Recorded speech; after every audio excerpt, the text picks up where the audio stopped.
Welcome to Call of Your Soul. Welcome to Call of Your Soul. This is episode 8 with Dan Ellis, Amy Piper, and our special guest, Steve Mattus. And today we're going into part 2 with Steve and unfolding the second half of his journey. And before we jump into today's content, if you're in a place to do so, I invite you to close your eyes and just come into a place of center.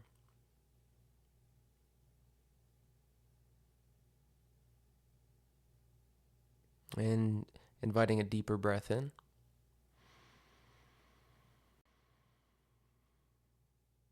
And exhale, let it out.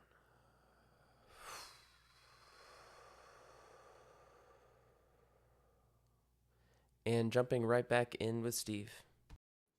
You know, one of the other things that drugs did, and this actually kind of will lead into the next chapter, if it's okay to move that direction. Yeah, let's do it. Yeah. The using the drugs and having the experiences I did helped me get back in my body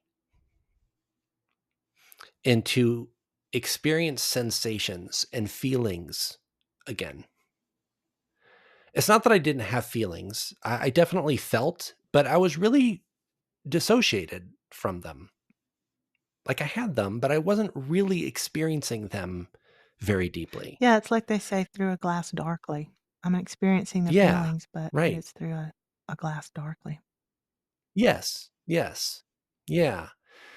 And so as I came out of rehab and going through therapy and doing more self-exploration and finding myself again, rediscovering who I was after I've now had all of these deep experiences and this depth of rehab and therapy, I began to realize how much I'm experiencing in my body and in my mind. And it is chaos all the time. I'm trying to be, I'm still performing in my relationships. I'm still performing in my job. I'm still performing for people that I care about. I'm still codependent and I'm still reliant on them for validation. I'm still people pleasing. I'm still a perfect, like all of these things are coming through because I don't know another way to be. But I'm starting to love myself. I'm starting to see that I have worth and value because of who I am. But all of a sudden, things start to get really, really hard because I'm starting to experience myself as me without being dissociated and without the balm of drugs to be the mediator, where all of that intensity starts to actually feel good. And so this leads me into my neurodiversity exploration. I start to understand what being an introvert is. And that, I knew that term a dozen years ago, and that like really resonated for me. I'm totally an introvert, and it's how my batteries charge and get discharged. And then I realized there was a term, highly sensitive person. And I was like, oh my God, that's so me. I'm totally a highly sensitive person, and all the things that go with that. And then realizing, coming to the conclusion, and this is just a few years ago, that I'm autistic. Now, I'd said early on, way early, I was diagnosed as autistic as a kid, but I didn't know that. I didn't know that until last year when both of my parents died. So here I am, this late 40s, early 50s year old man, discovering all these things about myself and how my body works and that my brain is chaos. It's like a mixing board at a big concert. Most people can lower some of the dials so that some of the sensory input isn't as loud. It's like kind of, I don't know what they call it, like self-filtering, where if you're in a coffee shop sitting across from a person, you can like focus your hearing on the person that you're there with instead of the other 50 people that are talking. As an autistic person, I don't have any filtering. All the dials, all the knobs, all the levers are all pushed to maximum. I hear all the things and I smell all the things and I taste all the things and I see all the things and I feel all the things and I can hear and see and taste and feel things that aren't even things, like the electricity and light bulbs. It's really annoying when I can hear light bulbs, but I can. I just do. It's so intense and it's really, really difficult. And so the way that I try to describe it is like ping pong balls being in a like a 1 foot cube, like the what's it called? The lottery, and they're drawing the numbers and there's all these little ping pong balls and they turn on the air blower vent thing and they're just like bouncing all over the place. That's what being autistic feels like to me. It's just all the sensations. And then there's a whole bunch of things that come along with autism that I'm learning about my body, like the pain, the chronic pain that I feel. I was never allowed to feel, or at least admit that I felt pain in my body. And I did feel pain in my body. And I would tell my mom, I hurt. And she would say, where? And because I couldn't point to it, she said it wasn't real. And then I would be made fun of by other people, especially my 2 older brothers. And they would call me all kinds of unflattering names that I won't say here because I felt pain. And it was hard for me. Life was hard for me. And I would get so overstimulated and I was so sensitive and I would have meltdowns and shutdowns and I would have all of these experiences that nobody understood. And I still have all those experiences that many don't understand. But now I understand it. And so now, over more recent years, I've learned how to be with all of that without losing connection with my loving presence. And I realized that that's one of the things that the drugs did for me is I was still experiencing all those things, but I still wasn't in relationship with those things. And what I experienced was that when I took drugs, it's like it expanded that lottery number box into like a 25-foot box instead of a 1-foot square box. And so there was like, the drugs gave me more room for those ping pong balls to move to a degree that it could almost make all those sensations feel pleasant. And it was such a relief.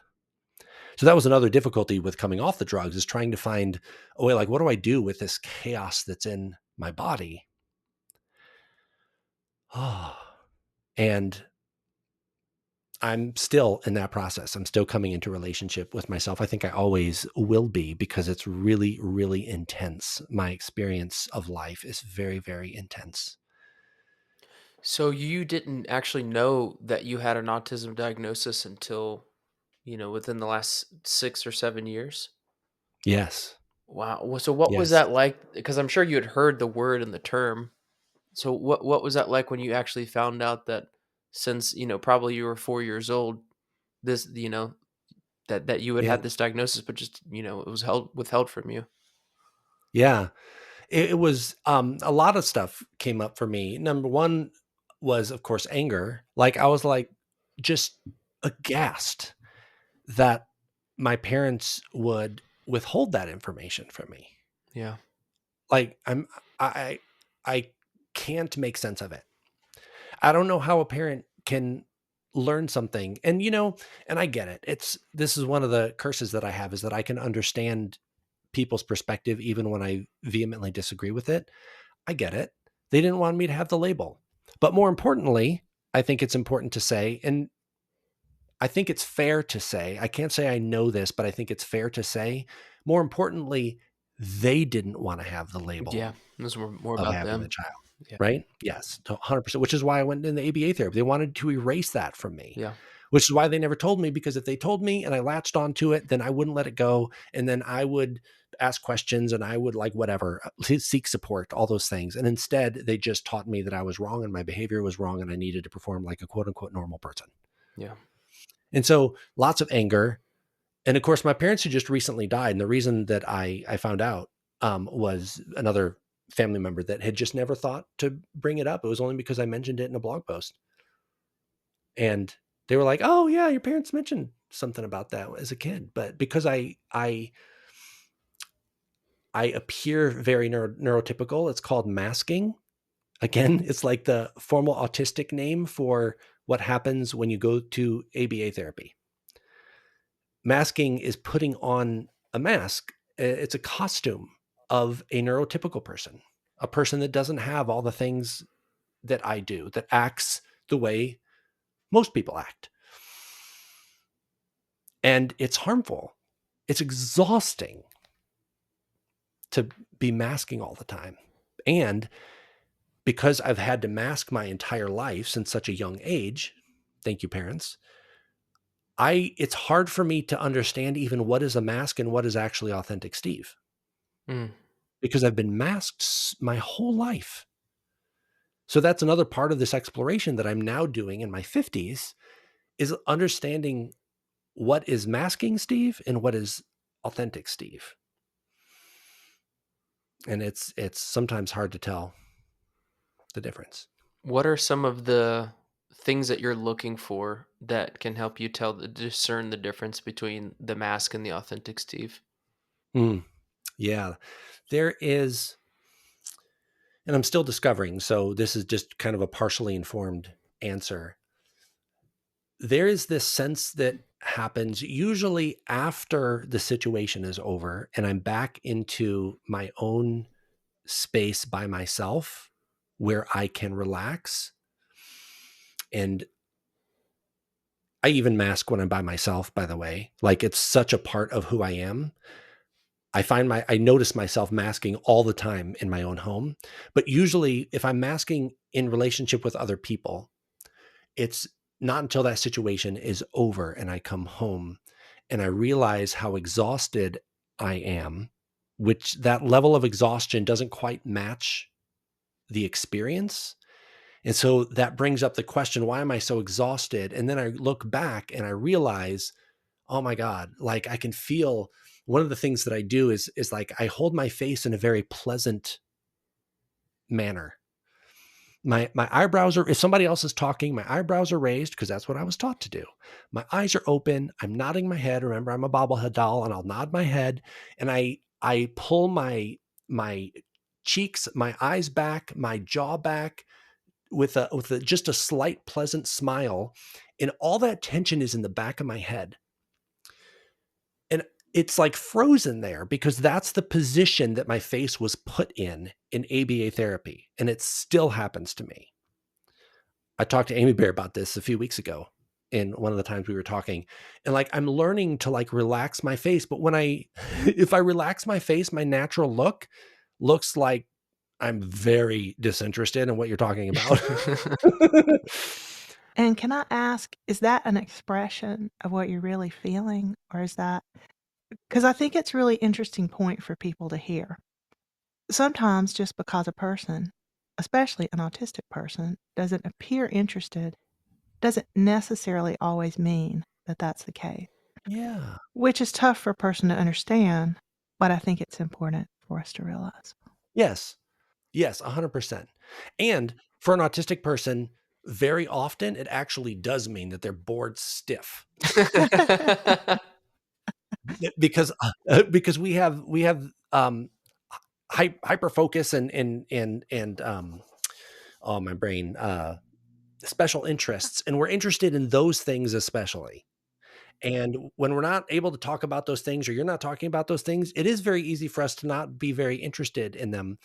In my path, I've developed an interest in people and their experience. Like, that's my hyper focus. So it benefits me because I am genuinely very interested in whatever. And you could be talking about turtle shells. Like, I don't care about turtle shells, but I'll be the most interested person you've ever met about turtle shells.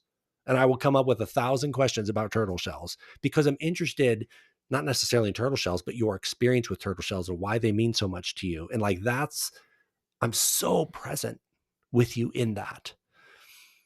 And, but the reality is, you would never necessarily see that on my face. You would think like, oh my God, he's either bored or pissed off at me right now. I don't even know which, but I probably ought to stop talking about it. And so I put on this face, but it creates like, that's just a very surface level uh, description of the mask. It's almost like a literal description of me putting on this kind of pleasant face. But there's like a whole body experience of masking and how I walk in the world and all the things that come with autism. There's just a whole big list of things that make things really difficult and really intense that I have to work through. And it's nothing anybody would probably just be able to sit back and observe of me. It's such an internal experience that I mask so well. Um, and not everybody masks well. Not everybody went through the training that I did. And um, yeah, it's really, really difficult. So I had an experience with an autistic child that I happened to be close to. His mom is one of my best friends, Mhm, and he's actually become a good friend too, a child friend. But I'm curious because you mentioned eye contact earlier. So this young man who's now like 11 or 12, at the time I'm speaking of, he was only about 2, and we had mhm, gone shopping for crystals. That's what his mother and I, we took me to play with him so that she could shop. And, I was kinda flying him around in my arms like an mhm, airplane. He was having a good time. And by the way, it does turn out that he's a big fan of airplanes. You were talking about specific interests. He's really into trains and mhm, airplanes, especially warplanes. So maybe that's why that took his interest so. But I had never really noticed before that he did not make eye contact. mm, And as I was flying him around, he was laughing, and then he turned around and looked me in the eye for about just an nth of a second, and my body just went into chills. mm, It was like that child just looked right through me. He saw right through me. Like he saw everything about me, and I was like, "Wow, that was incredible." mhm, Because I really didn't realize when I found out that, he was autistic, mm, that he had been diagnosed with autism, yeah, I was surprised because it's not really evident on the surface with him. It really isn't so evident unless you're, mm, with him a lot. mm, mhm, And that was my personal experience with autism, my first personal experience with yeah, autism. And I thought, no wonder autistic people can't maintain contact with their eyes if they're taking all that in. It's too much. mhm, That was my thought at that moment, and I'm yeah. curious what you think about it, Steve.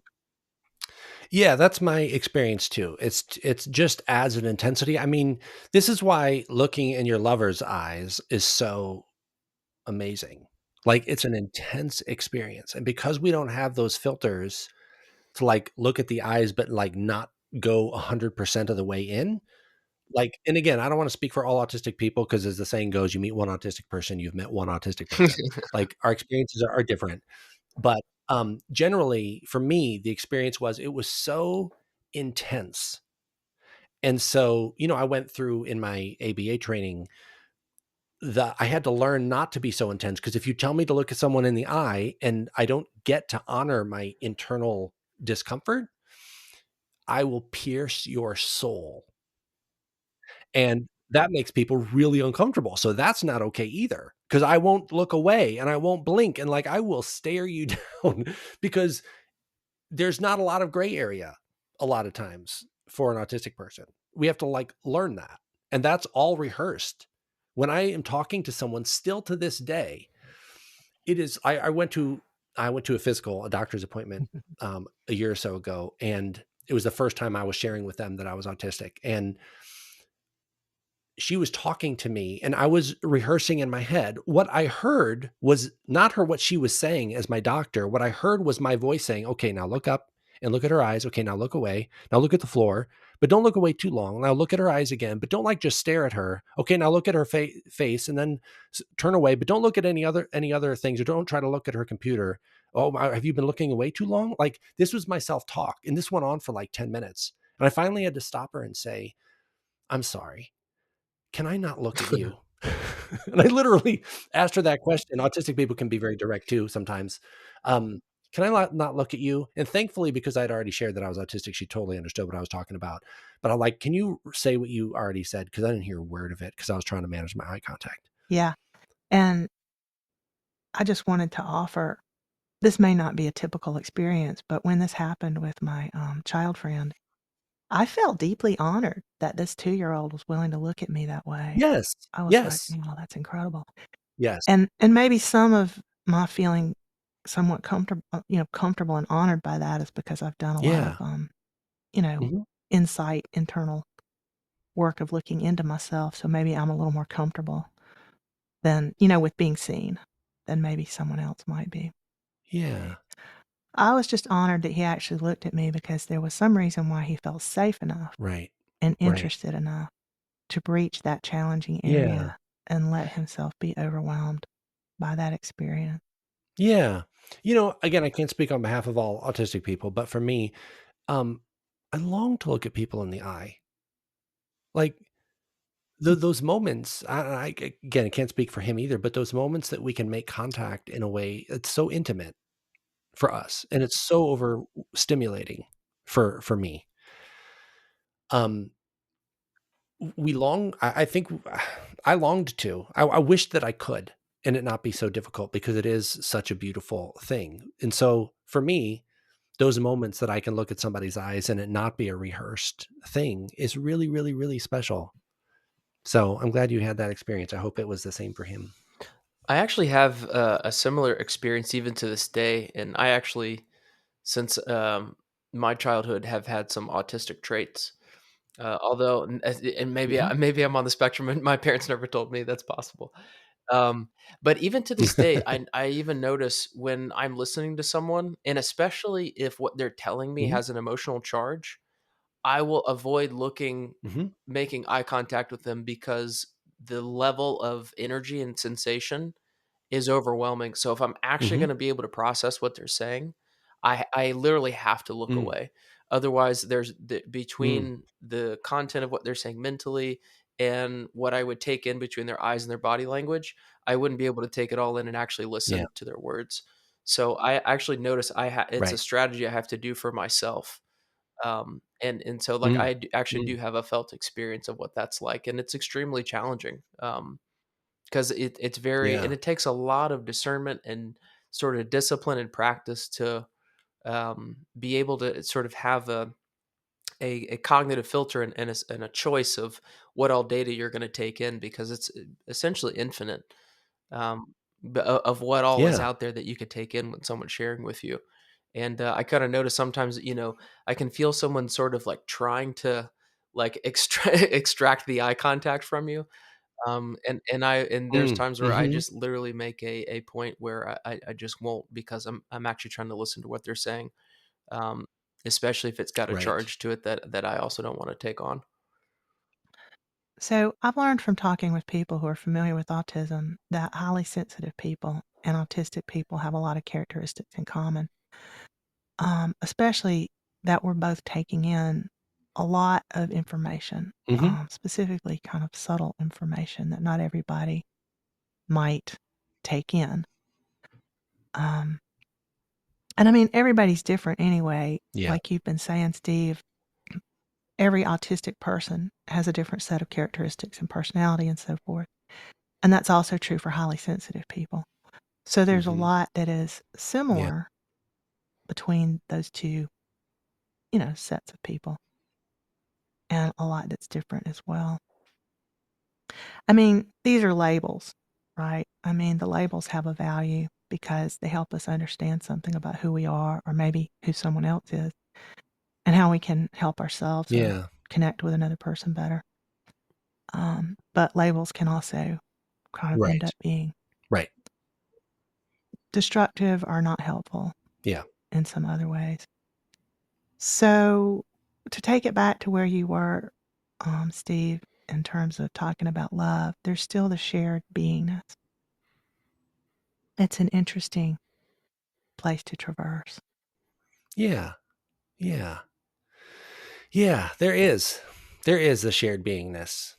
And that continued to come up for me in this discovery of my neurodivergence and my self-discovery of autism that happened to be a diagnosis my entire life.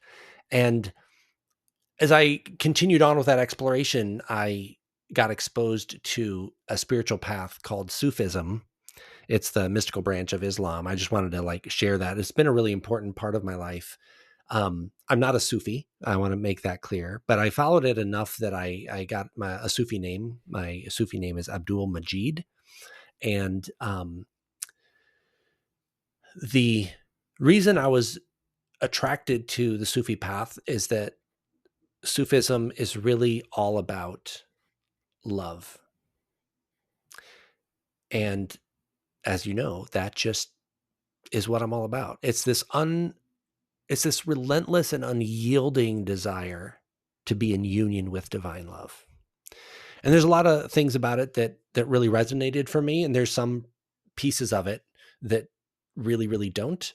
But it's been an important part, and still is an important part of my spiritual practice. I get a lot of the concepts that I work with today from Sufism.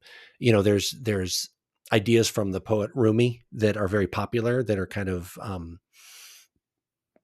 don't know, brought forward in a way that's accessible to people. And one of the things that Rumi says is that you are not the ocean in one drop. You are not a drop. Sorry, I got it backwards. You are not a drop of the ocean. You are the entire ocean in one drop. And I just love that. And that's comes from Sufism. That's the kind of richness and beauty that comes from Sufism. And it's helped me to stay in relationship with my own being and really de-shame my experience and my body, where I don't need ecstasy anymore to look in the mirror and to love who I am at every level.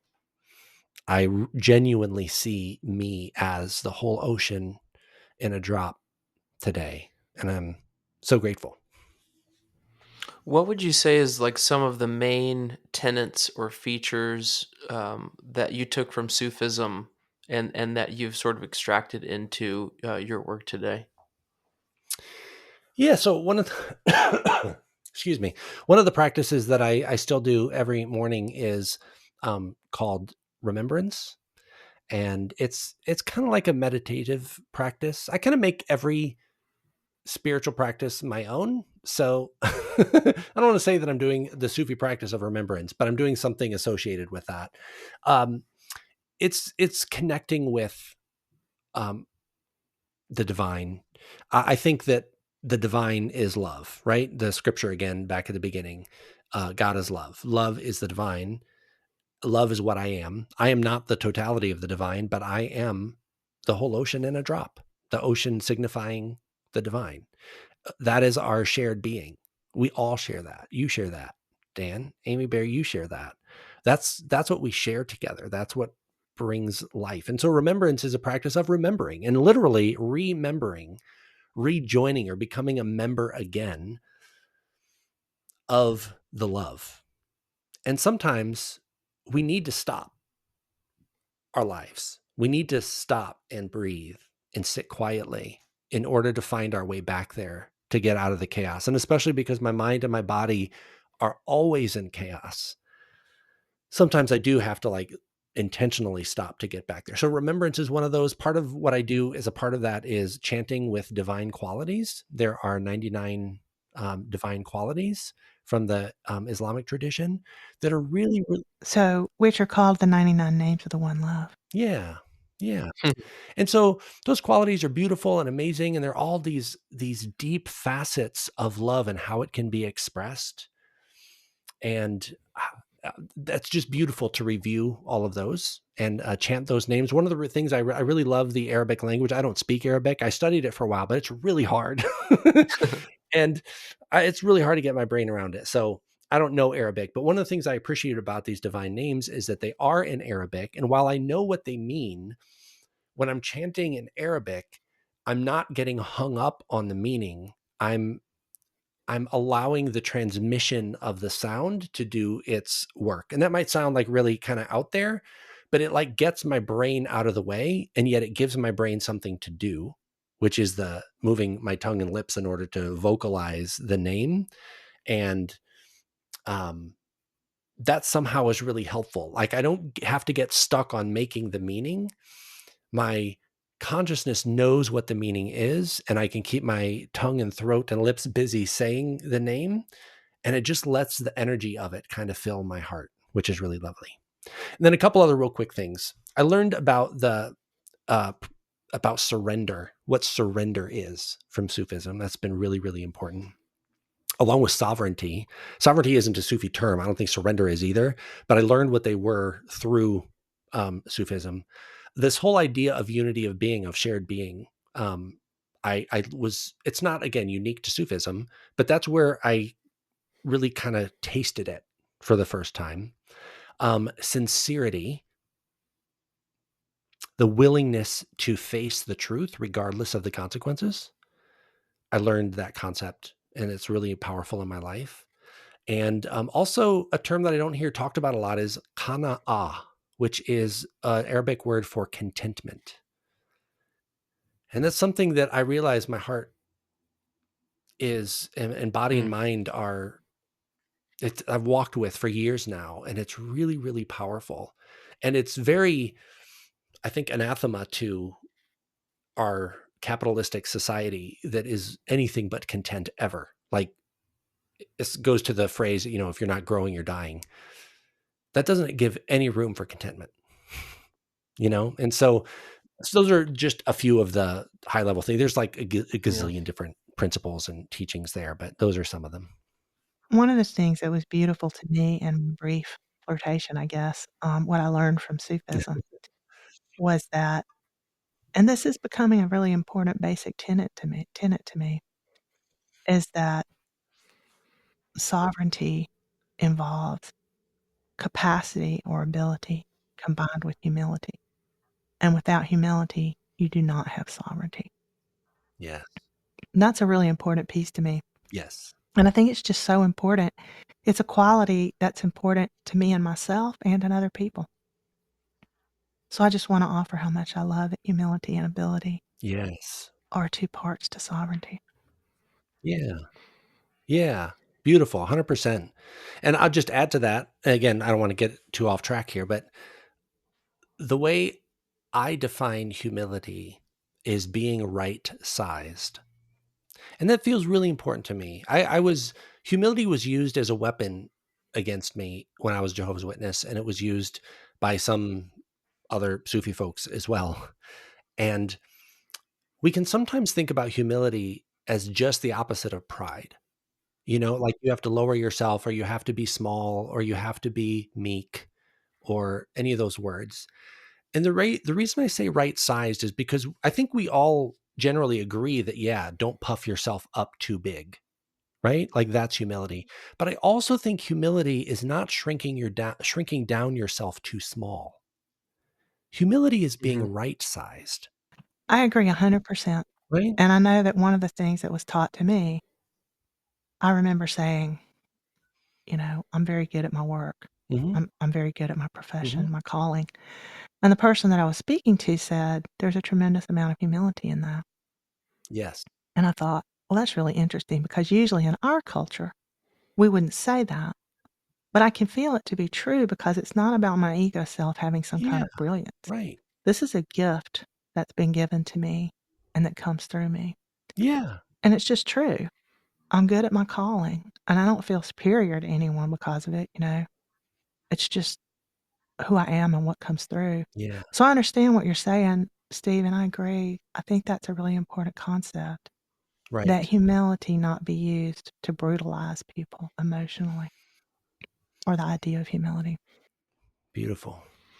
So I back to what you were saying with your body being like the 1 foot glass cube, Hmm. and kind of coming back to the narrative. So you've had the experience with the drugs, which sort of, like you said, gave an expansion of that cube for all of the ping pong balls, which could represent like the energy and the sensation, and Hmm. all the ways in which your body is, giving and receiving, interacting with the environment and everyone in it. So I guess this is what sort of segues us into the research in the nervous system, and into the polyvagal theory, and studying neurodivergence, because sort of the natural question that arises to me is, well, how did you learn how to self-regulate, Mm. and how did you learn how to be able to function with all of this going on? And was it trying to slow down the movement of the ping pong balls in the cube, or is it trying to grow the Mm. cube? And so I guess maybe take us into how your studies of the nervous system and what you've learned have sort of cultivated an ability to be able to regulate and to live with this much activity, going through your being. Right, right. So self-regulation, wow, that's such a big part of my growth over the past years. So as I was understanding my neurodivergence, I was also, and after post rehab, I was also coming to understand trauma. And one of the interesting things is that all of this childhood experience that I've shared with you today, I didn't know 2 years ago. I didn't have any memory. My whole life I've lived in darkness around my childhood. Like zero memories. People would say, "What were you like as a kid?" or "What did you do as a kid?" All I knew was from pictures that I saw. I had nothing. And but I knew there was something. Obviously, something happened, I'm here. So something happened when I was a kid. I didn't know what, but I knew something happened and I knew it wasn't good. And I was kind of grateful that I didn't remember. Anyway, long story short, over the past several years, my childhood came back to me as I was engaging in healing my trauma. When my capacity, this is just kind of how I feel about it. I don't know if this is how it actually works, but the way I feel about it is that when I had the capacity in my system to handle all of this, when I had the tools and was ready, that door started to be opened up and all of this came back to me in various layers. And so part of what I've been learning is self-regulation, which I've been taught is to put it in very brief terms, generally is about calming down, basically relaxing, being less activated, being less chaotic.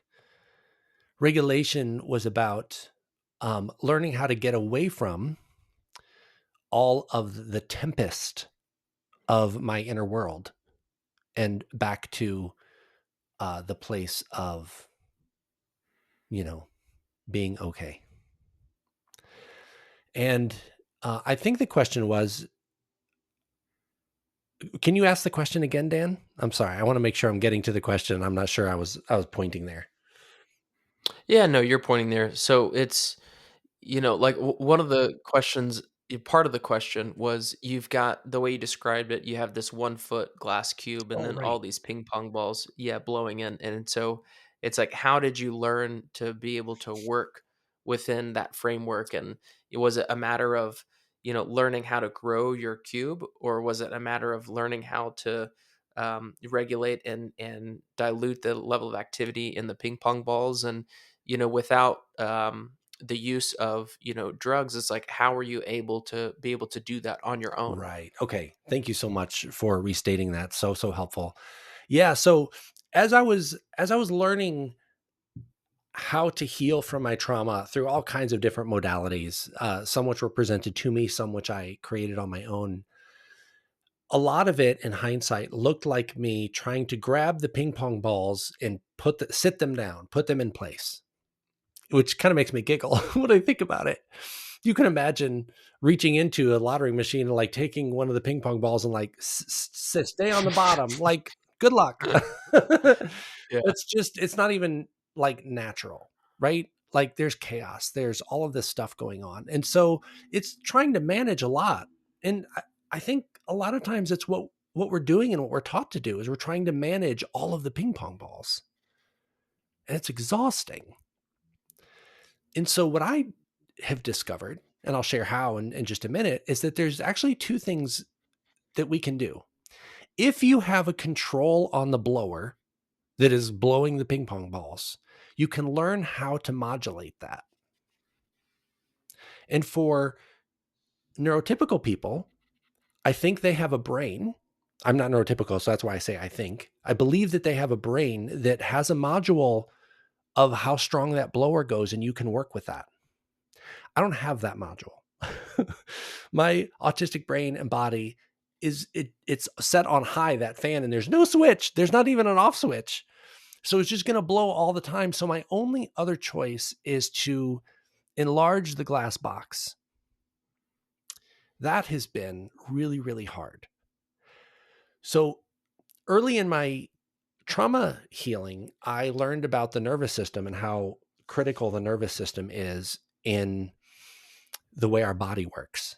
And so I went through polyvagal training with an expert in the field, and it was for clinical practitioners. I'm not a clinical practitioner, but that's the training that I took because I wanted the clinical knowledge. And I started to learn about the nervous system. And 2 modules into the nervous system training, I credit my autistic brain for this. I was able to identify all the patterns that they were teaching me about and develop a new model that was, in my humble opinion, in my sovereign opinion, way better. um, and I don't mean that in a hierarchy. I mean in the way that it was able to hold me in relationship to my nervous system. It actually removed some hierarchy. And for autistic people, hierarchy is a difficult thing for us. Like, we don't understand, Mhm. like, what do you mean that you're in a higher level or you have more power than me? Like, what does that even mean? Anyway, that's kind of a tangent. The nervous system, I went through the training and it was lovely and amazing, and um, completed that. It was so helpful, and I got to connect with lots of wonderful people. And I was able to develop a model of the autonomic nervous system and the way that we experience it as almost a spiritual relationship. Like, it's a doorway into love. It's a way to be in relationship with ourselves, with this loving presence that isn't about escaping ourselves. I have, like, immersed myself. The nervous system has become a hyper focus of mine. And I see so much online that talks about nervous system regulation, and not all of it, but a lot of it talks about getting out of states, and that regulation means, even when they say it doesn't mean this, it's then they go on and talk about it as it is this, getting back into what we call safe and social, or rest and digest. The formal name for it is the ventral system, which means that we are what I call safe enough. It's the place where things are okay. This isn't a nervous system class, so I'm not going to go into all of the things, but just so that when I can talk about some terms and we know what we're talking about. Mhm. Generally, we have this safe and social, or rest and digest. It's when things are working, we're safe enough, our body is working, our energy isn't escalated, we're not overstimulated, we're homeostasis, right? It's kind of our home, our natural home. Then we have sympathetic, which is what people know as fight or flight, right? We're either going to run towards a threat or we're going to run away from a threat. And sympathetic is based on fear. It's an increase in mobility, an increase in energy based on fear. That's sympathetic. If that continues and doesn't stop, we'll go into dorsal shutdown, which is collapse and shutdown. Dorsal, that's the dorsal branch of the vagus nerve, which leads us to collapse and shutdown. This is when, in our physiological body, everything starts to shut down. This is when we feel overwhelmed. And you'll see this in animals if they're getting chased by a lion. Gazelles getting chased by a lion. Like, they're not dead, but they sure look dead. That's so that the lion will leave them alone because they think they're dead.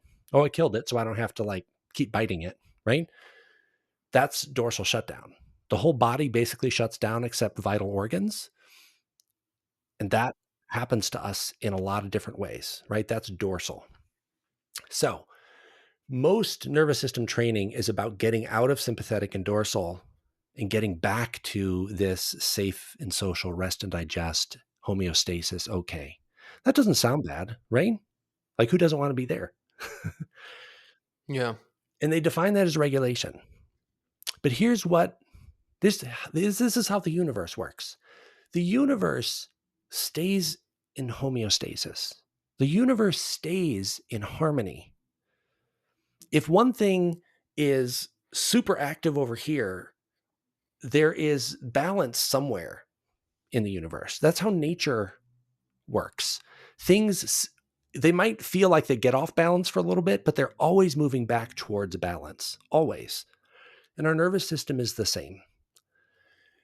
And so one of the things that I've brought to the discussion around nervous system regulation is defining regulation as not getting away from any state in our nervous system. Because that reinforces shame. When we think that being escalated, when we have a sympathetic response, somebody sends an email that triggers us, and we think, I shouldn't be here, I shouldn't react that way, that is shaming. Now, it may not be helpful to react that way. You may not want to react that way. But here's what I can promise you. And anybody who experiences a lot of chaos in their nervous system, either you shut down, or you get overwhelmed, or you feel stress all the time, all of these things, there is always a reason that your nervous system is doing what it's doing. Sometimes it's not even because of the email. It might be because of childhood trauma. Our nervous system is responding to some perceived sense of danger. And that should never be shamed. Your body is behaving appropriately. Often we think, this is ridiculous. Why am I so activated? It's just words on a screen. It's not, I don't even know this person, right? It's a comment on a social media post that's not even our post, and we just happen to read it and we got all activated. We don't even know the person, but we're like acting all like, oh, totally inflamed. We think that's inappropriate, and it's not.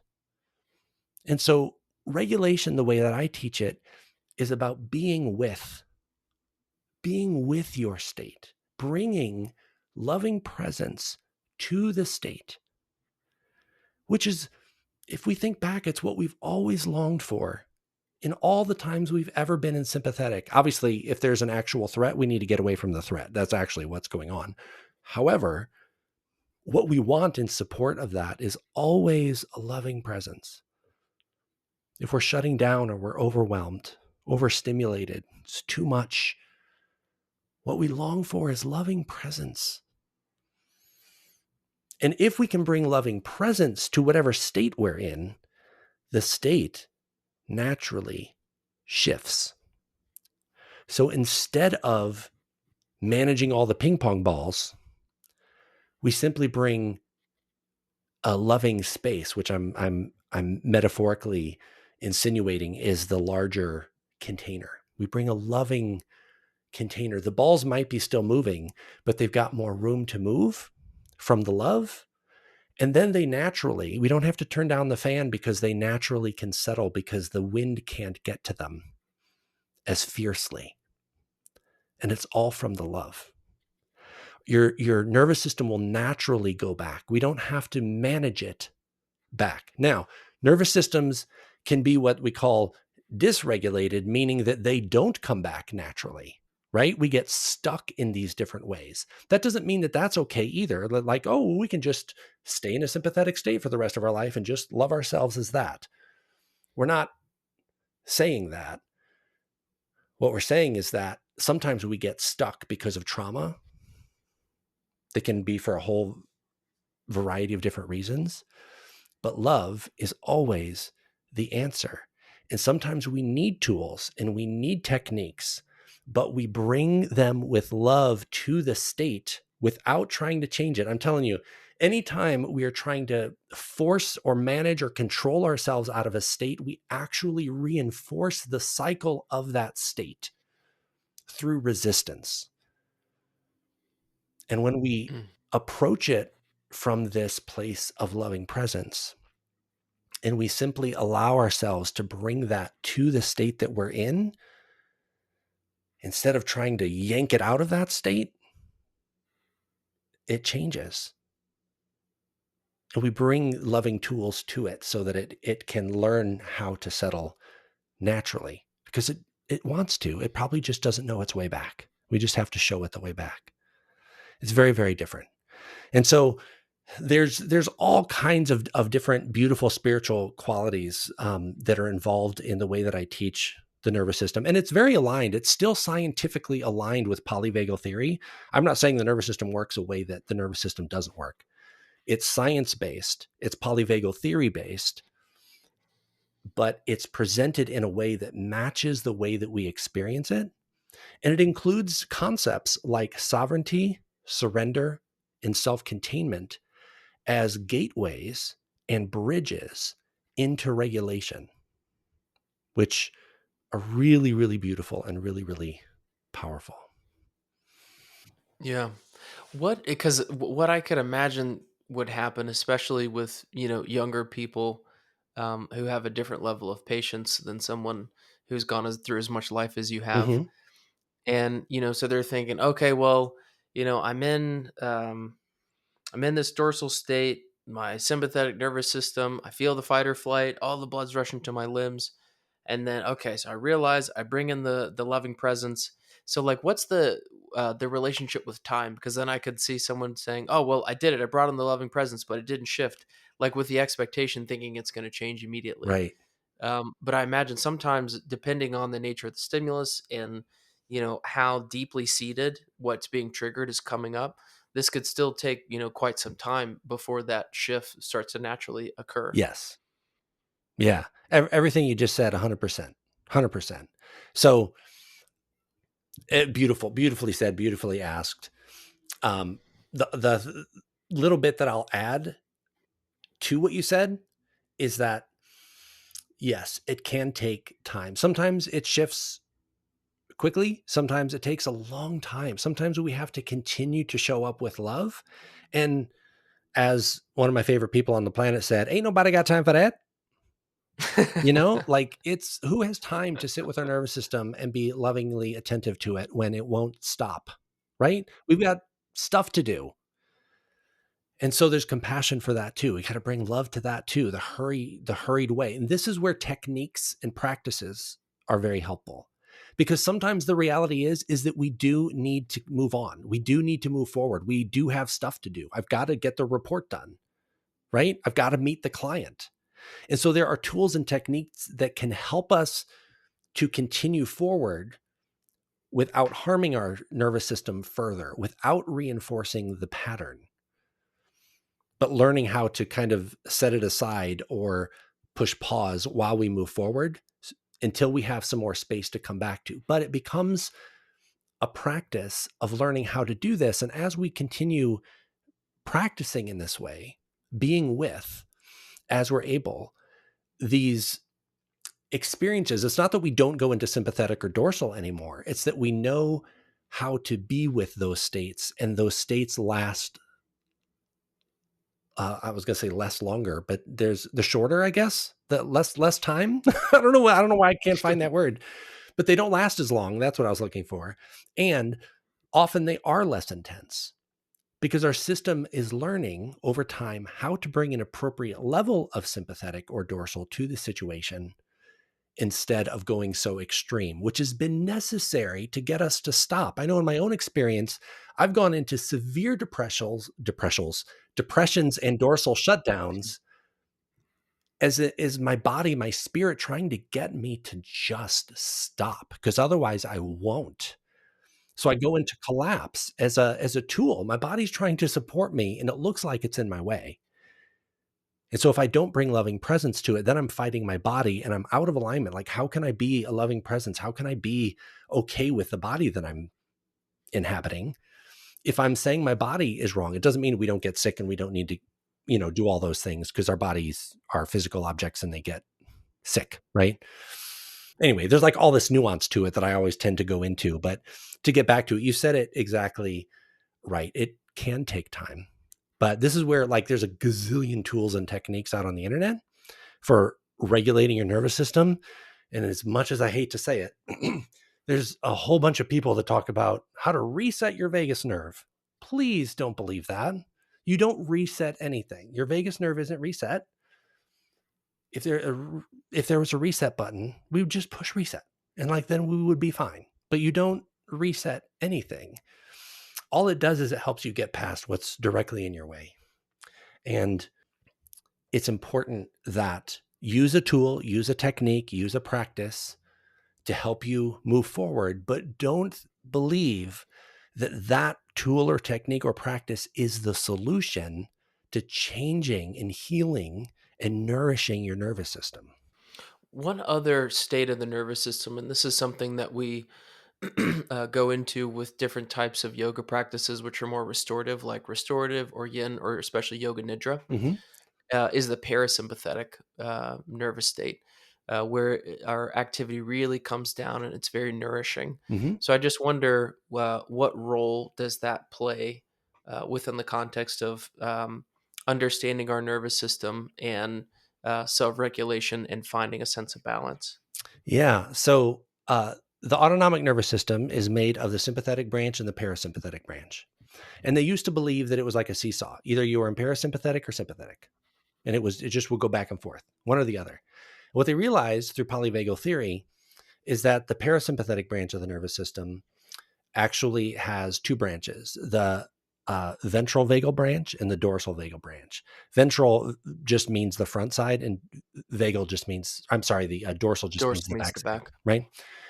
And so um, both are part of the parasympathetic nervous system. And generally, we're moving towards obviously the ventral vagal branch because that's what is called rest and digest, safe and social. This is where we're in homeostasis, where things quiet down, where we get calm.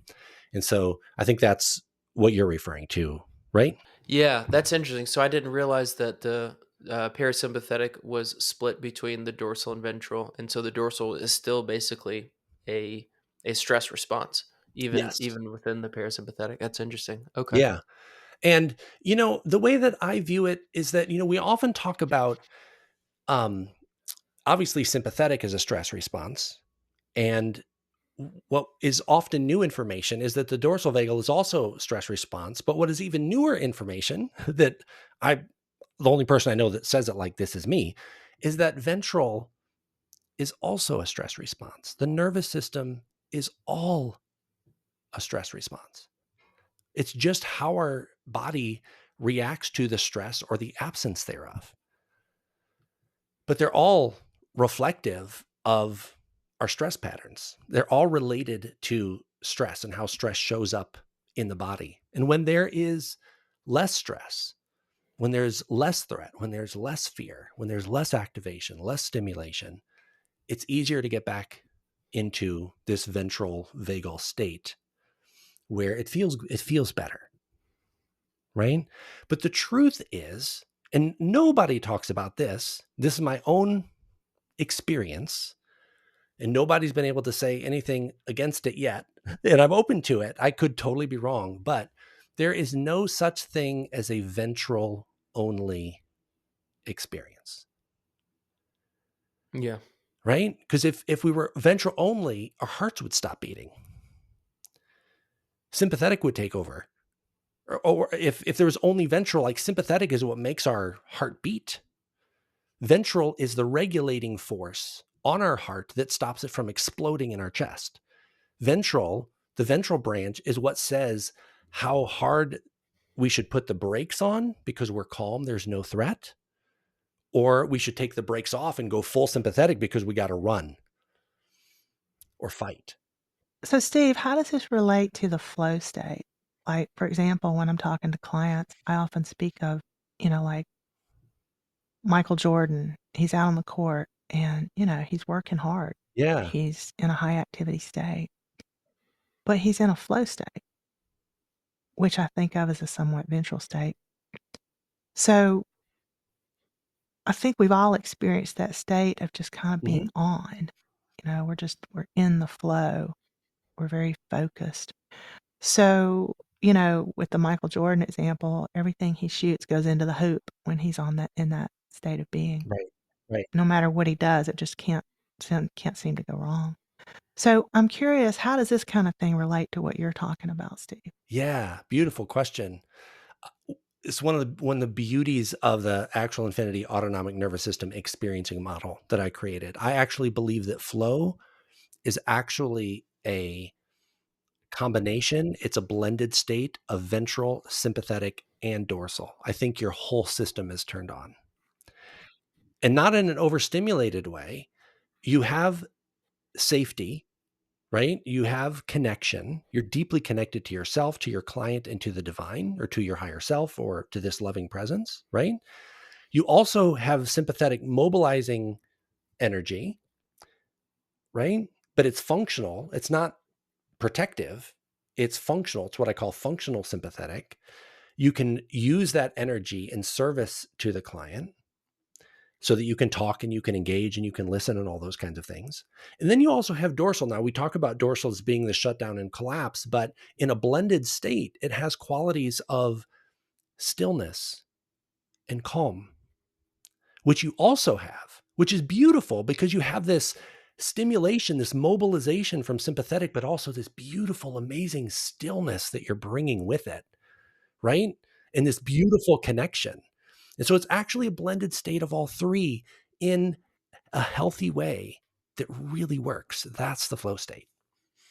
No, I haven't really deeply studied this nearly as much as you have, Steve, but what you're describing is how I think about it.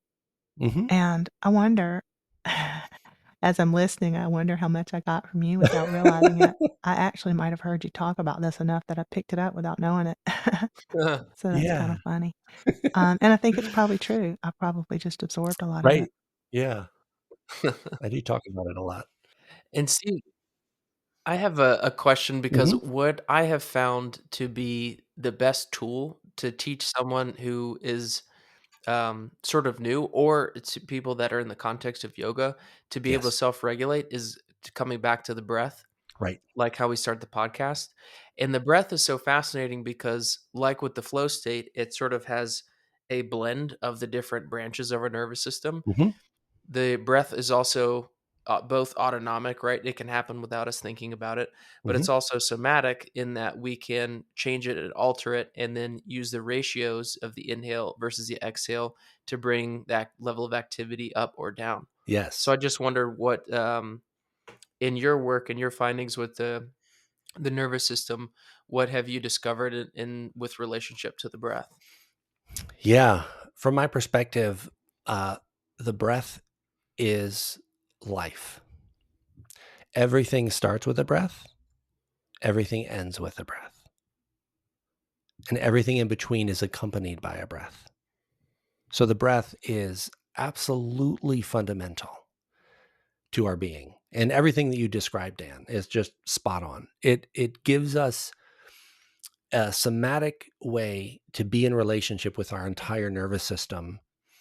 And what I encourage people to do in my training is to not use the breath as a weapon against your nervous system, but again, bring it with loving presence. Bring the breath to the state that you're in.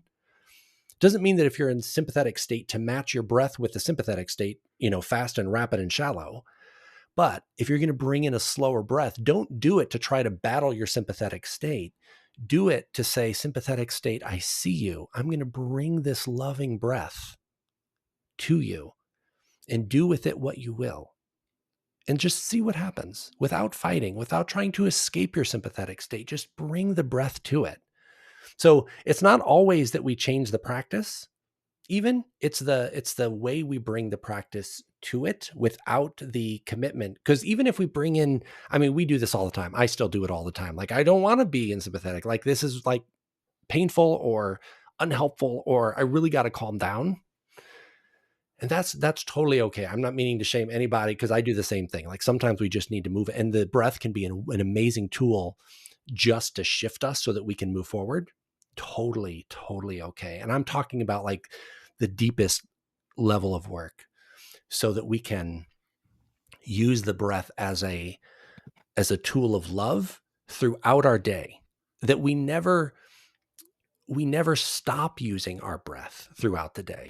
And this is one of the things that is so fundamental to my work these days is this not having to step away from life to be connected with loving presence, but Mm. being able to bring the loving presence into our life. And the breath is the same way. Usually if we're going to do breath work, quote unquote, we'll either be doing yoga or we'll be setting aside this special time to work with our breath. And that's lovely. That's important. That's good work. We should do that because it helps to train our nervous system. Every time we do that, it helps to train our nervous system and the rest of us. But do we forget our breath when we leave the yoga class and we get in the car and get cut off in traffic? Right? And so bringing our breath with us intentionally, knowingly breathing in relationship to whatever's going on in our life, that's to me where the magic is. So, would this be an example of what you're talking about? Like, I'm being present with everything about my current experience, my current inner experience. I'm taking a breath. I'm actually breathing the current experience Mm-hmm. in and allowing it to have space inside of me. I mean, this may be a practice that's like what you're talking about. I'm giving room to the experience that I'm currently having. I'm breathing through that experience inside of my body. And so it gets to Mm-hmm. be a shared experience. I'm breathing in what's happening between us and how it's impacting me. How would you describe that? Is actually a better question. Yeah, no, I think you did a beautiful job of describing it. Absolutely. The challenging part is that we can do that here because we're in this space. And when we stop listening to the podcast, we're going to go back to whatever is next and we will completely forget about bringing this presence. And so, and that's natural. I mean, it's hard.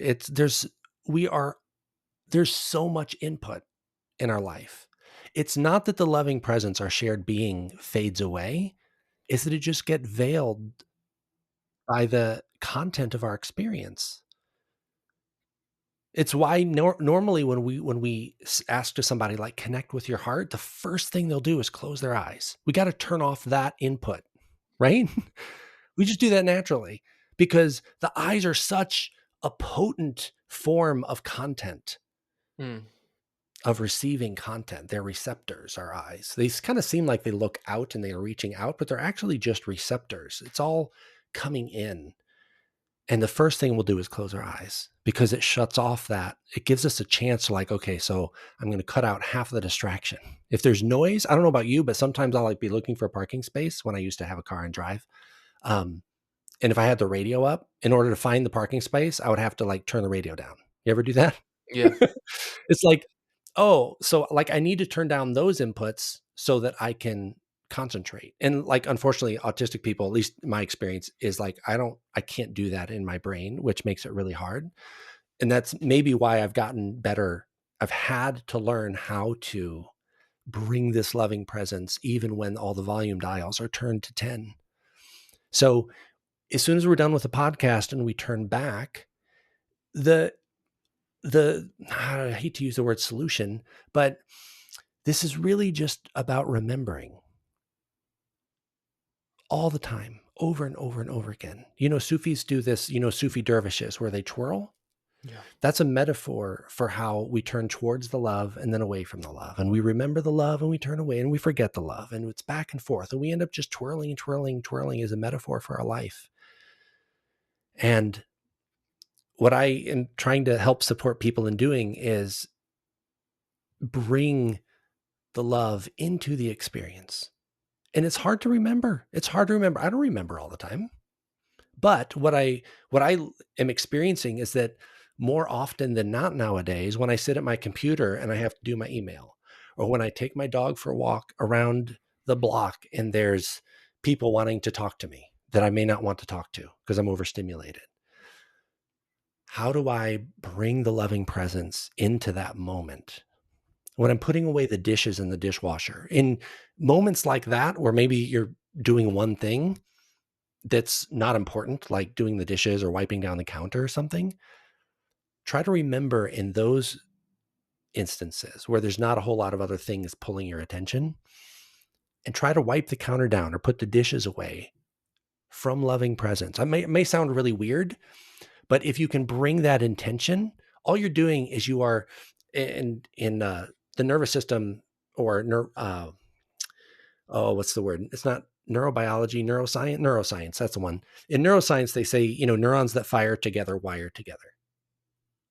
And so we're not used to bringing this shared being, this loving presence, into putting the dishes away or anything else in life.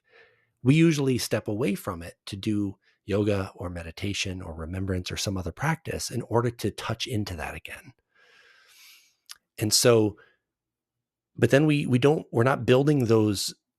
We are building those neuronal connections when we do those practices, but it's so easy to forget them when we bring it back to life. So my encouragement is to, in the most mundane aspects of your life, try to remember, use external tools. What I call, for me, it's aesthetic or autistic prosthetics. It's external tools that help me function. I've got a million of them because it's hard for me to function in the world without them. I can't rely on me to remember to do things or to remember the right order. And I've got external tools like to-do lists and notes and like all kinds of things around me, reminders and alarms and all kinds of things. They're prosthetics to help me do it. So put a Post-it note up on your dishwasher that says love or something, so that when you open it to put the dishes away, it might be a reminder to you to practice bringing loving presence. I did yoga therapy for a year. I still have a yoga therapist and I do yoga therapy all the time. It took me, I was probably working with my yoga therapist for probably 5 years. She was always talking about these asanas that we do, these like poses that we do.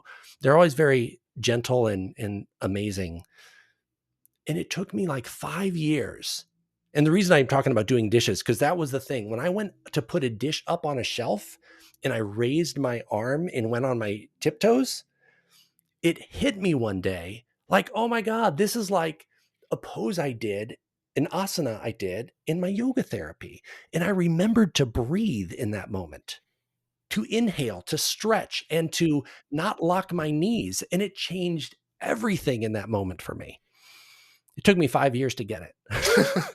So it's a process, but I'd never experienced my yoga therapy in my daily life. It was always a practice that I went and did until that moment. And now, if I'm standing at the bathroom in front of the sink, now I'm conscious of it. And it's taken me practice, but I'm getting there where I don't lock my knees. I bend my knees. I support myself. I watch how my pelvis is tilted. When I reach or stretch or do other things, I'm always thinking about doing it with my breath so that my body is supported. I never used to do that, but it took a while before I got there. Does that answer the question? Yeah, I call that kind of a homepage, you know? It's like once you do something enough number of times, like I brush my teeth, maybe thousands of times, and then it's Mm-hmm. just what I do. It's the Mm-hmm. homepage. So, like, if I begin to type in, Yeah. on my computer, I type in one letter, and the website or page that I've gone to 1,000 times, it just shows up just with that one letter. Right. Right. And I think that's kind of what you're describing. But I have another question. I feel like we haven't touched on this, so let me know if you have already spoken to it. When we get activated, when you're really tender, places have been touched where there's such a powerful activation. What are your thoughts on how I can then touch into that love? Mm. I remember a question that you asked that stuck with me. What if there was love available here? It's like you can ask that from anywhere. Mm-hmm. What if love is available here? I think it's an amazing question. So, do you have thoughts and processes about how you help yourself when those triggers happen? Like, what does one do so that they can come back to themselves Mm-hmm. and not be stuck in the experience of the programming that caused the trigger? What are the things I do when I'm activated? Yeah. Yeah. Beautiful question. Really, really important. And it is difficult to talk about in general terms because we would like it to be here's the 3 steps to, you know, holding this. And it's not always like that. And it's different for different people. I mean, it's different if something from your childhood trauma comes up versus if somebody cut you off in traffic. Like those are just I mean, we might have a very similar nervous system response, but the way that we approach it might be really different. So it's hard to talk about generally, but I'm going to approach it from a place of more of a tender, like childhood trauma response. Does that? As you go in this direction, I want to touch on this. Sometimes something that we experience in the moment doesn't seem like it's related to childhood trauma or any earlier experiences. Mhm. And sometimes it can be in a way we didn't recognize. So, like, let's say somebody cuts me off in traffic, and I always felt like, my older sister was mean, and she was always the one who won. So it's activating that stuff. Right. It's activating a kind of an inner competition, even though it's a completely different 100%. setting. Yeah. So I just want to offer that, that we don't always know what's going to activate us, and we don't always know when we're activated exactly what might be behind it. Oh my God. That is so true. That is so true. In fact, I mean, I think most of the time we don't always know what's actually going on. All we know is our experience of what's going on. And it's painful and or it hurts or it's intense. It's sharp, right? It cuts. Yeah, it is. And so the first thing that I would refer back to is all of the practices that we're doing, the breathing and the yoga and the energy work, like all the things, that is why we do all those things. Yeah. And I don't know about you, but in my experience, doing those things for many, many years, just like I talked about with the yoga therapy, it's in those moments I never remembered my practice. In fact, that's so common. I hear that from people all the time. It's like, I'm good. Like, I'm super all Zen and spiritual and all these things. But as soon as the trigger comes up, like, I lose it all. Yeah. Right. And again, the key is always, it's always going to come back to simply remembering. But what's been most helpful for me, and again, this is also a remembering, is there's a few things here. The first one is there is a very, very good reason that you got activated or triggered or whatever word you want to use. This is really important to help reduce and de-shame our body. Don't ever think that you're having this big reaction and it's ridiculous or it's crazy or it's hysterical. You might feel hysterical. That's okay. But don't believe that the experience you're having doesn't have a reason, doesn't have a place. Doesn't mean we like it. It doesn't mean it feels good. It doesn't mean that we want to keep it. It doesn't mean we accept it. It's just that it's here for a reason. It's information. It's communicating to you that this is a tender place. This is really sore. This hurts, right? That's the doorway into being with it. If we're going to say, I don't like this and I want it away from me, get it away from me, we're just in a resistant, violent relationship with ourselves, and it causes more harm. So for me, this acknowledgement of like, I'm here. There's a reason. I may not understand the reason, but I'm here. Because if we can't be here, how are we going to even attend to it? We're just going to be escaping to somewhere else, hoping that that doesn't follow us. And as we know, it always will. So we need to first learn the skill of being here. And then this is like so oversimplified, but these are like the quote unquote steps that I would say that have been so helpful and that I work with clients on is learning how to bring love to that, to stay in connection with that part of you that you know you are, that higher self, that loving presence. Yeah, this is why someone might want to work with you, Steve, in your individual coaching or in the kind of group offerings that you offer. Steve does offer individual coaching as well as some group-like trainings, specifically on the understanding of the Mm-hmm. nervous system and how it relates to our individual self. I think it's important to bring out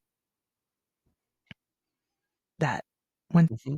unpleasant inner Yeah. experiences happen, emotionally, physiologically, it's like, I don't like this, I want to get away from it. And so if we recognize that, then we have an opportunity right there to say to ourselves, I feel that Mm-hmm. and I accept it. I accept that I feel this, instead of trying to get away from feeling that way. Yeah. It's like, okay, I feel that way, and I'm actually going to accept that. I'm going to keep breathing through it. Right. Because then you're not in opposition to yourself.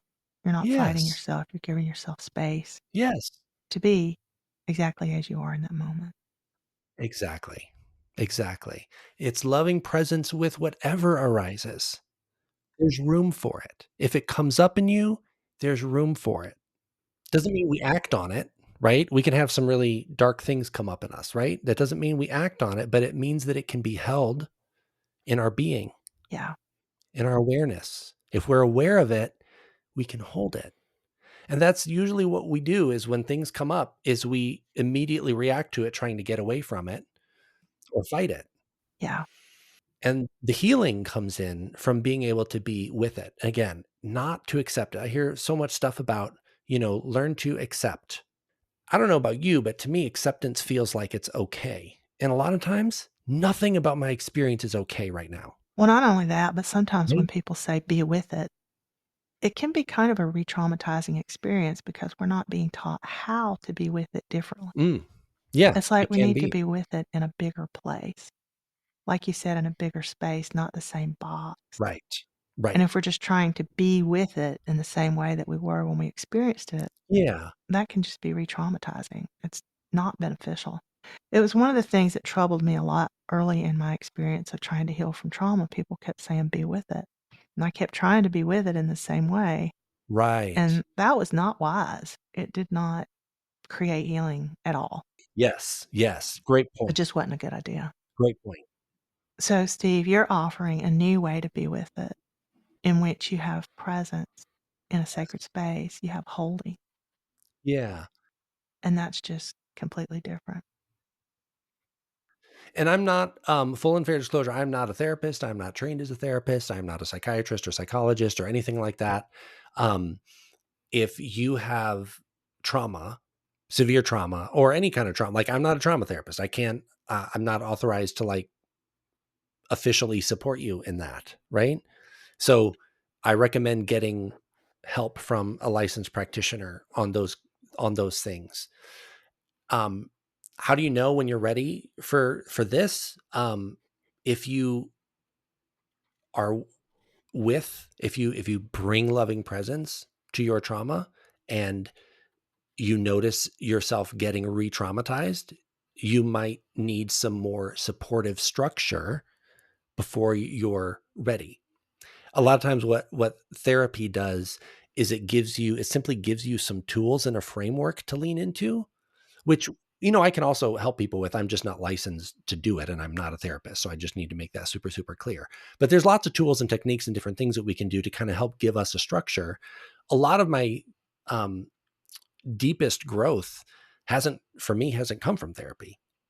It's come from me experiencing being without guidance. I've kind of figured a lot of it out on my own and then gone back and found like, oh, wow, like one of the main structures and tools that I use, I created this whole complex thing. And then later on, I read a book from a licensed doctor that was almost exactly the same thing that I'd created on my own. So like it's kind of funny how that works out. But I found out about that it was actually really a thing after I had already created it and found out, oh, doctors actually teach this stuff. It's kind of funny. Anyway, we support is really important. Yeah. And this brings in this concept of surrender that is a part of the nervous system model that I talk about. Surrender is different than collapse. And there's a really important distinction between the two. And what makes what makes surrender distinct from collapse is support. This is what my yoga therapist tells me. Dan, you can verify this. Yeah. In yoga, when you're doing asanas and different poses, one of the most important things is support.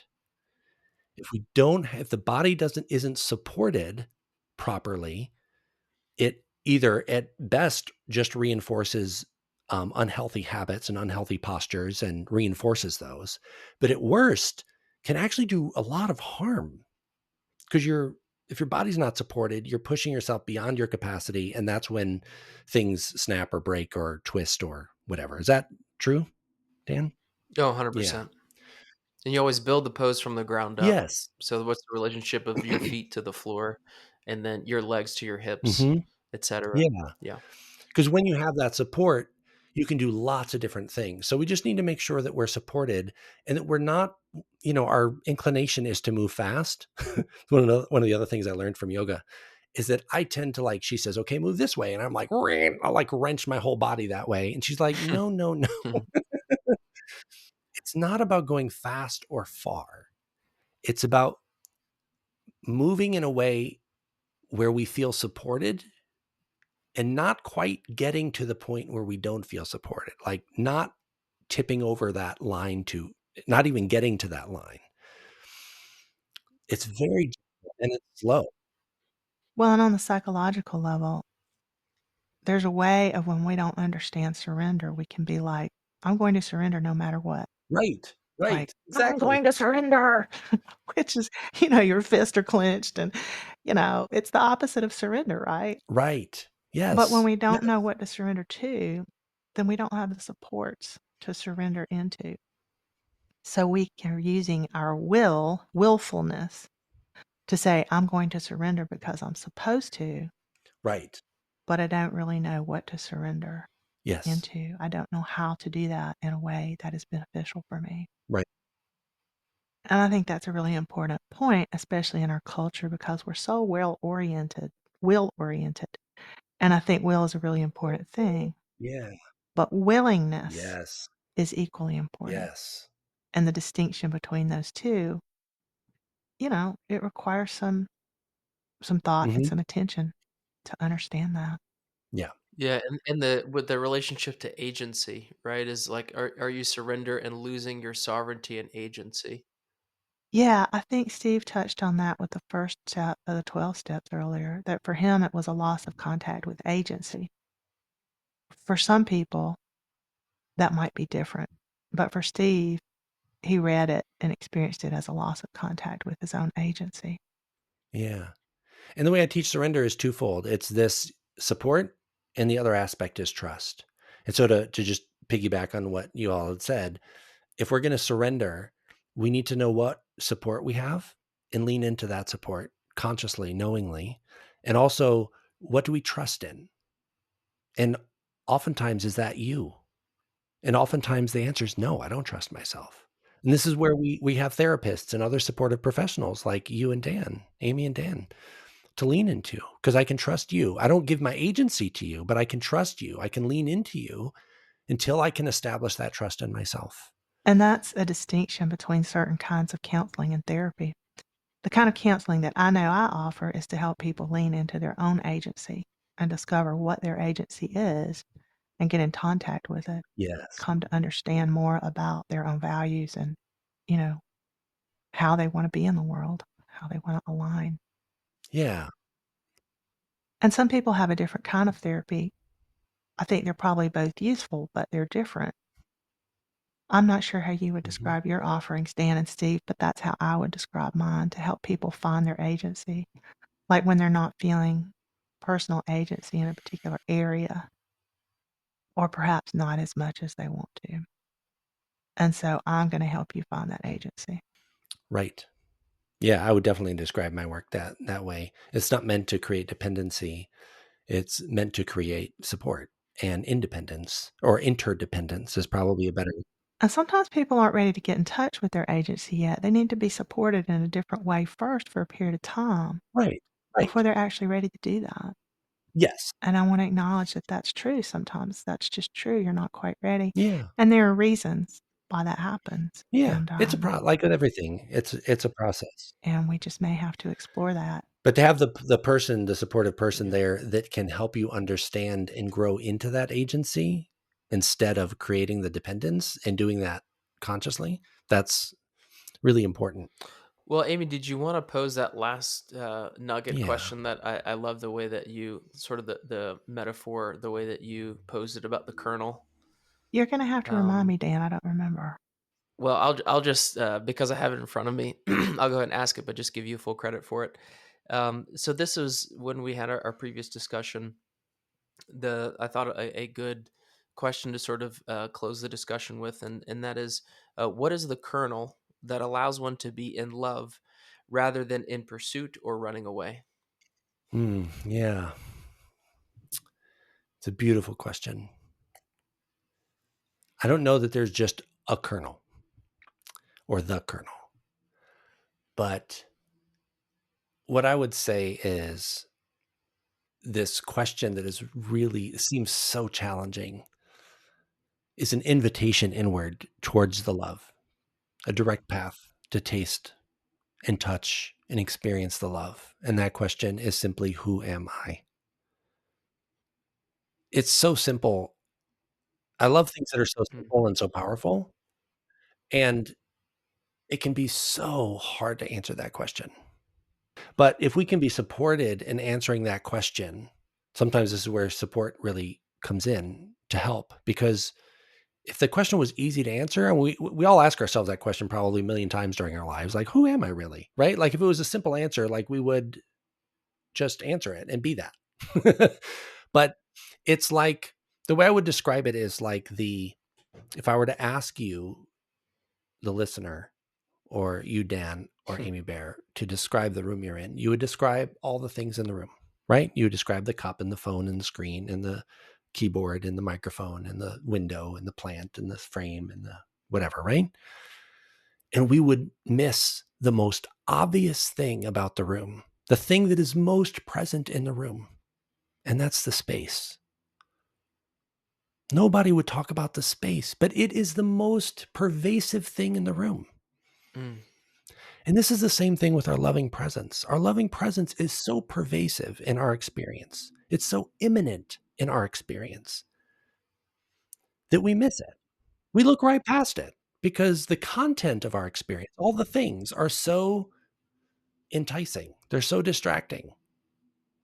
All the drama of that show that's going on, and with all the things out there, we look right past the most obvious thing because it's so intimate. It's our most intimate experience. It has never changed in our whole life. Our experience of things, our feelings, our sensations, our thoughts, our all these things change from moment to moment.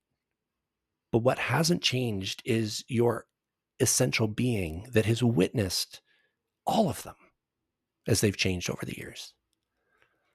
And so that's the question. Who am I? And being connected with, like realizing that I'm not my thoughts, I'm not my feelings, I'm not all these experiences, I'm not my body. My body is with me, it's a part of me, it's not separate from me, but it's also not the totality of me.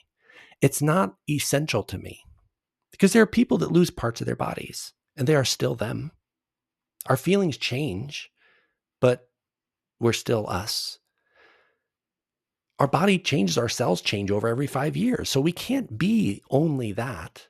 Must not be essential to us. But what is essential to us is our awareness, that loving presence. And if we can, this to me is the key to being in loving presence rather than pursuing or running away. Because if we can do that, we can then remember that who we are, loving presence, is the same loving presence as everyone else. And it just kind of starts to change everything. That intensity of my autistic experience doesn't have to go away. The pain that I experience every day in my body doesn't have to go away. All of these things. I don't have to be straight. I can be gay. I can be a business owner. And I can be all of the things that I am. But the I am, before all of those things existed, because all those things may go away as well, who knows, is this loving presence. And so that remembrance, being able to touch into that, is so, so important to transforming our experience of life and being able to come from that place when it's time to do email or wash the dishes or clean out the car. Changes everything. So just taking a moment just to take all of that wonderful, beautiful, very applicable wisdom and let it seep into our being.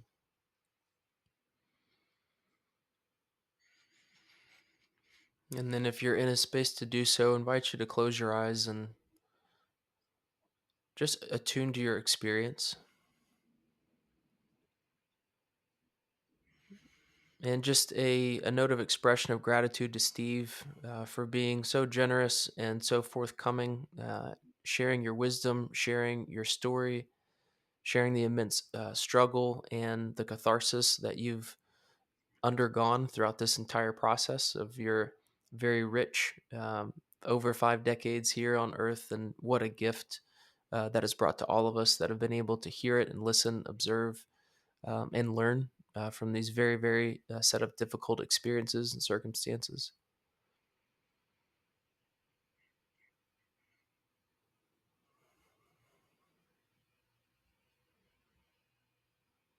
And just remembering the tenet of wisdom and the tenet of remembering,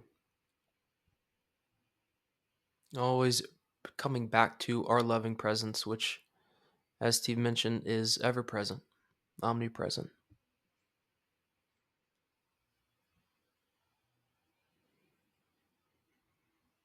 And then as we conclude this podcast, asking for integration into all aspects of our being and the many layers and complexity of our nature. And then sealing it with a nice deep breath in and out. Thank you so much, Steve. Thank you, Amy, for being a co host and helping us guide the journey through. Thank you to everyone for being here and listening and giving your time, attention, and presence to Steve's wonderful story and all of the wisdom that has come from the Trinity of the three of us. We thank you for being here, and we hope everyone has a wonderful rest of the day and is able to embody this wisdom on in the journey for your life. Thank you so much. Thank you. Appreciate it so much.